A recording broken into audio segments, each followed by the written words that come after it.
എന്നാൽ പുള്ളി എന്നെ പറ്റിക്കുകയാണ് ചെയ്തത്. നാളെ ഇതുവരെയായിട്ടും പുള്ളി ഈ പൈസ പോലും തിരിച്ചു തന്നിട്ടില്ല.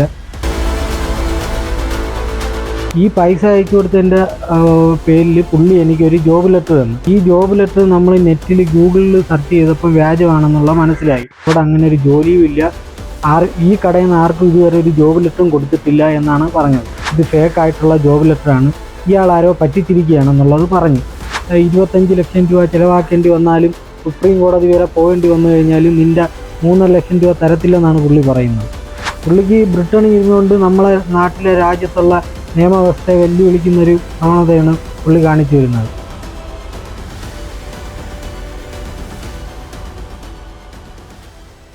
നമസ്കാരം പ്രേക്ഷകരെ, ഈ വിസ തട്ടിപ്പുമായി ബന്ധപ്പെട്ട് നിരവധി വാർത്തകളാണ് നമ്മൾ ദൃശ്യ മാധ്യമങ്ങളിലൂടെ കാണുന്നത്. നിരവധി സാധാരണക്കാരെ പറ്റിക്കുന്ന ഇതുപോലെയുള്ള തട്ടിപ്പ് സംഘങ്ങൾ ഇപ്പോഴും വ്യാപകമാവുകയാണ്. സാധാരണക്കാരായ നിരവധി ആളുകളാണ് ഇവരുടെയൊക്കെ കുരുക്കിൽ ചെന്ന് വീഴുന്നത്.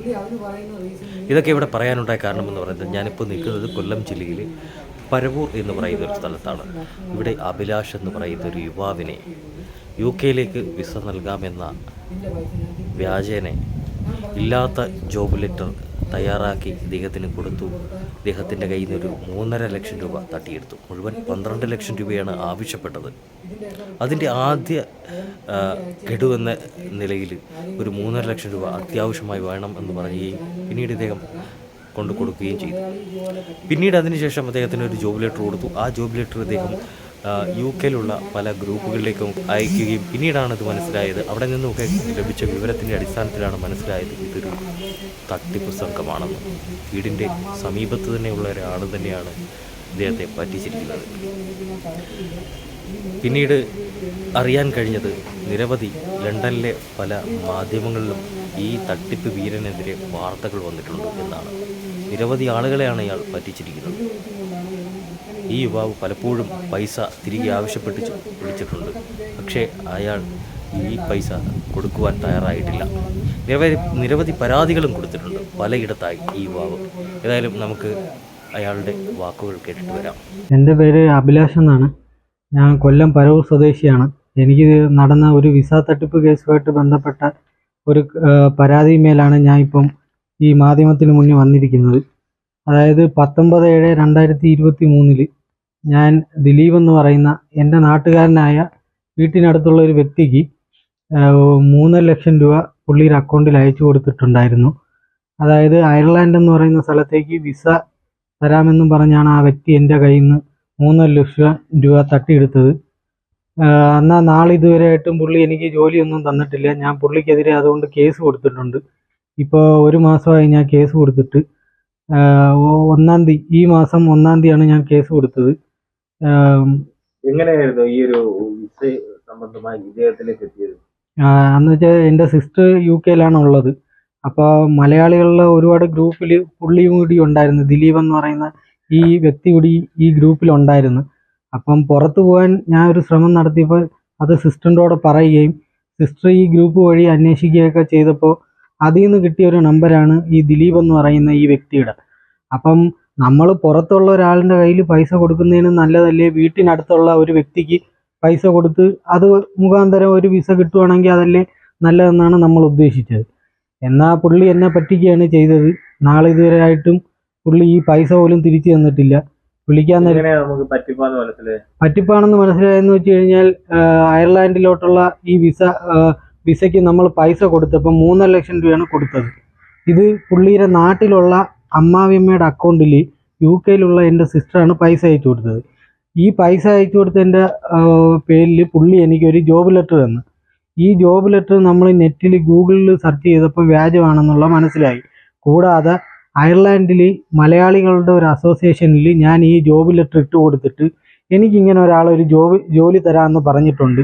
ഇതാണ് ആ ജോബ് ലെറ്റർ. ഇത് സത്യമാണോ എന്നുള്ളത് ഞാൻ അന്വേഷിച്ചു. ഇതിൻ്റെ പശ്ചാത്തലത്തിൽ അവർ എല്ലാവരും പറയുണ്ടായി ഇത് ഫേക്ക് ആയിട്ടുള്ള ജോബ് ലെറ്ററാണ്, ഇയാൾ ആരോ പറ്റിച്ചിരിക്കുകയാണെന്നുള്ളത് പറഞ്ഞ്.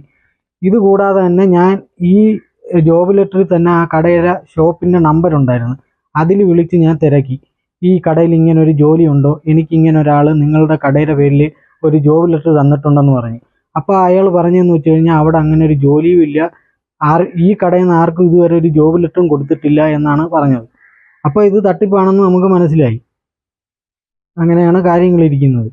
അതിനുശേഷം ഇയാളോട് അതിനുശേഷം പല തവണയായിട്ട് പുള്ളിയോട് പൈസ തിരിച്ചു തരാൻ പറഞ്ഞെങ്കിലും പുള്ളി പറഞ്ഞത് നീ ഷോപ്പിൽ ഡയറക്റ്റ് കോണ്ടാക്ട് ചെയ്തുകൊണ്ട് നിന്റെ പൈസ തിരിച്ചു തരാൻ ഒക്കത്തില്ല എന്നാണ് പറഞ്ഞത്.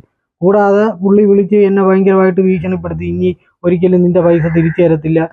പുള്ളി നമ്മളെ നാട്ടിലെ കോടതിയെയും ജഡ്ജിമാരെയൊക്കെയാണ് വെല്ലുവിളിക്കുന്നത്. പുള്ളി പറയുന്ന 25 ലക്ഷം രൂപ ചിലവാക്കേണ്ടി വന്നാലും സുപ്രീം കോടതി വരെ പോകേണ്ടി വന്നു കഴിഞ്ഞാലും നിന്റെ 3.5 ലക്ഷം രൂപ തരത്തില്ലെന്നാണ് പുള്ളി പറയുന്നത്. പുള്ളിക്ക് ബ്രിട്ടണിൽ ഇരുന്നുകൊണ്ട് നമ്മളെ നാട്ടിലെ രാജ്യത്തുള്ള നിയമവ്യവസ്ഥയെ വെല്ലുവിളിക്കുന്നൊരു പ്രവണതയാണ് പുള്ളി കാണിച്ചു വരുന്നത്. നിങ്ങളെ മാത്രമേ ഇങ്ങനെ പറ്റിച്ചിട്ടുള്ളൂ? എന്നെ മാത്രമല്ല, ഇതെൻ്റെ ഒരു ഒറ്റപ്പെട്ട സംഭവമല്ല. എൻ്റെ നാട്ടിലുള്ള ഒരു കൗൺസിലറായിട്ടുള്ള ഷൈനി എന്ന് പറയുന്ന ഒരു വ്യക്തിയുടെ കയ്യിൽ നിന്നും പുള്ളി ഒരു 4 ലക്ഷം രൂപ പറ്റിച്ചിട്ടുണ്ട്. അപ്പോൾ ഇവരെയും കൊണ്ടുപോകാനും പറഞ്ഞോ? ഇവരുടെ മകൻ അവിടെ സ്റ്റഡി വിസയിലാണ് അവിടെ ചെന്ന് കഴിഞ്ഞപ്പോൾ പുള്ളിക്ക് അവിടെ ജോലിയും ചെയ്യണം, പിന്നെ പഠിക്കാനും പോകണം എന്നുള്ള ഒരു ബുദ്ധിമുട്ട് കൊണ്ട് ഇവരെ സമീപിക്കുകയാണ് ചെയ്തത്. UK വെച്ച് ഇവരെ സമീപിച്ചിട്ട് പറഞ്ഞ്, ചേട്ടാ എനിക്ക് പഠിക്കാൻ പോകാൻ ബുദ്ധിമുട്ടുണ്ട്, അതുകൊണ്ട് ഇത് മാറ്റി എനിക്കൊരു ജോബ് വിസ ഒപ്പിച്ച് തരാൻ പറഞ്ഞ്. അപ്പോൾ ഇവർ പറഞ്ഞ് നീ ഈ പൈസ തന്നാൽ നിനക്ക് റെഡിയാക്കി തരാം. 10 ലക്ഷം രൂപ ഇവരോട് ആവശ്യപ്പെടുകയും ഇവർ 4 ലക്ഷം രൂപ അപ്പോഴേ തന്നെ കൊടുക്കുകയും ചെയ്തു. എന്നാൽ പിന്നെ പുള്ളിക്ക് ജോലി ആയിട്ടില്ല. പിന്നെ ഈ പുള്ളിക്കാരനെ പല വിധത്തിൽ ഇവർ അപവാദങ്ങൾ പറയുകയും അവൻ കൊള്ളരുതാത്തവനാണ്, അങ്ങനെയാണ് ഇങ്ങനെയാണെന്നൊക്കെ പറഞ്ഞ് അവനെ ഹേറ്റ് ചെയ്യുന്ന രീതിയിലൊക്കെ സംസാരിച്ചിട്ടുണ്ട്. ഇതിനെതിരെ ഇവിടെ പരാതികൾ കൊടുത്തേ? ഇതിനെതിരെ ഞാൻ പരാതി കൊടുത്തിരിക്കുന്ന പരവൂർ പോലീസ് സ്റ്റേഷനിൽ പരാതി കൊടുത്തിട്ടുണ്ട്. പിന്നെ സിറ്റി പോലീസ് കമ്മീഷണർക്കും DGPക്കും പരാതി കൊടുത്തിട്ടുണ്ട്. മുഖ്യമന്ത്രിയുടെ ഓഫീസിൽ പരാതി കൊടുത്തിട്ടുണ്ട്. പിന്നെ മന്ത്രി മുഹമ്മദ് റിയാസിന് പരാതി കൊടുത്തിട്ടുണ്ട്. അപ്പോൾ ഇതിപ്പോ നിങ്ങളുടെ വീടിന്റെ അടുത്ത് തന്നെ ഉള്ള ഒരാളല്ലേ? അതെ, എൻ്റെ വീടിന് തൊട്ടടുത്തുള്ള ആളാണ്. എനിക്ക് ഒരു 2007 തൊട്ട് പുള്ളി, അതായത് ഞാൻ +2 കാലഘട്ടങ്ങളിൽ പഠിക്കുന്ന സമയത്ത് പുള്ളിയുടെ വീട്ടിൻ്റെ മുമ്പിലൂടെയാണ് പോയി വരെയൊക്കെ ചെയ്യുന്നത്. അതിൻ്റെ പശ്ചാത്തലത്തിൽ നമ്മൾ രാത്രിയൊക്കെ പുള്ളിയുടെ വീട്ടിൻ്റെ അടുത്തും അവിടെയൊക്കെയാണ് കുറച്ച് കൂട്ടുകാരുള്ളതുകൊണ്ട് അമ്പലത്തിലൊക്കെ പോയിട്ട് അവിടെയാണ് ടൈമെല്ലാം സ്പെൻഡ് ചെയ്യുന്നത്. അപ്പം പുള്ളിയെ നല്ല വ്യക്തിപരമായിട്ട് തന്നെ അറിയാം. പുള്ളിയുടെ വീട്ടിലൊക്കെ പോയിട്ടുണ്ട്, നല്ല കമ്പനിയാണ്. എന്നിരുന്നിട്ടാണ് നമ്മൾ ഇതേപോലെ പറ്റിച്ചത്. പുള്ളി വേറെ പറ്റിച്ച ആൾക്കാർ വല്ലതും വേറെ തമിഴ്നാട് സ്വദേശിയായ നവീൻ എന്ന് പറയുന്ന ഒരു പയ്യൻ്റെ കയ്യിൽ നിന്നും 6,12,000 രൂപ പുള്ളി പറ്റിച്ചിട്ടുണ്ട്. അതായത് ഈ നവീൻ എന്ന് പറയുന്ന പയ്യനും അവിടെ ലണ്ടനിൽ സ്റ്റഡി വിസയ്ക്ക് ചെന്നിട്ട് ജോബ് ചെയ്തുകൊണ്ടിരിക്കുകയായിരുന്നു ഒരു കടയിൽ. അങ്ങനെ ഈ ദിലീപ് എന്ന് പറയുന്ന വ്യക്തി അവിടെ 1-2 വട്ടം പോയി പുള്ളിയായിട്ട് സൗഹൃദം സ്ഥാപിച്ച് പുള്ളിയുടെ കയ്യിൽ നിന്ന് 6,12,000 രൂപ തട്ടിയെടുത്തിട്ടുണ്ട് പലപ്പോഴായിട്ട്. അതിൻ്റെ ഡീറ്റെയിലൊക്കെ എൻ്റെ കയ്യിലുണ്ട്. ആ തമിഴ്നാട്ട് സ്വദേശിയായിട്ടുള്ള പയ്യൻ എനിക്ക് അതിൻ്റെ റെസീപ്റ്റ് അയച്ചു തന്നിട്ടുണ്ട്. ഇതാണ് ആ റെസീപ്റ്റ് എന്ന് പറയുന്നത്. ഇതാണ് പുള്ളിയുടെ പരിപാടി എന്ന് വെച്ച് കഴിഞ്ഞാൽ, ഈ ലണ്ടനിൽ പുള്ളി നേരെ ഡയറക്റ്റായിട്ട് പുള്ളിയുടെ അക്കൗണ്ടിൽ പൈസ മേടിക്കത്തില്ല. അതായത് ലണ്ടനിലുള്ള വേറെ ആരെങ്കിലും ഒരു വ്യക്തിയുടെ പേരിൽ പുള്ളി പൈസ നാട്ടിൽ നിന്ന് ലണ്ടനിലോട്ട് അയക്കും. ലണ്ടനിൽ നിന്നുള്ളവരെ അക്കൗണ്ടിൽ നിന്ന് നാട്ടിലോട്ട് പൈസ അയക്കും. അതുകൊണ്ട് ഇത് ലണ്ടൻ പോലീസിലും പരാതിപ്പെടാക്കത്തില്ല. നമുക്ക് വേറെ അടുത്തുള്ള നമ്മളെ പോലീസ് സ്റ്റേഷനിൽ പരാതിപ്പെട്ടാലും ആദ്യം ചോദിക്കുന്നത് ഇത് അവിടെ നടന്ന സംഭവമല്ലേ എന്നാണ് ചോദിക്കുന്നത്.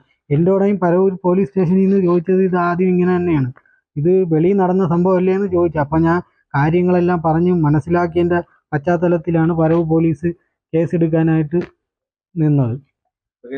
ഇപ്പം നിലവിൽ അവർ കേസ് എടുത്തിട്ടുണ്ട്. എനിക്ക് വേണ്ടുന്ന എല്ലാ സഹായങ്ങളും അവർ ചെയ്തു തന്നിട്ടുണ്ട്.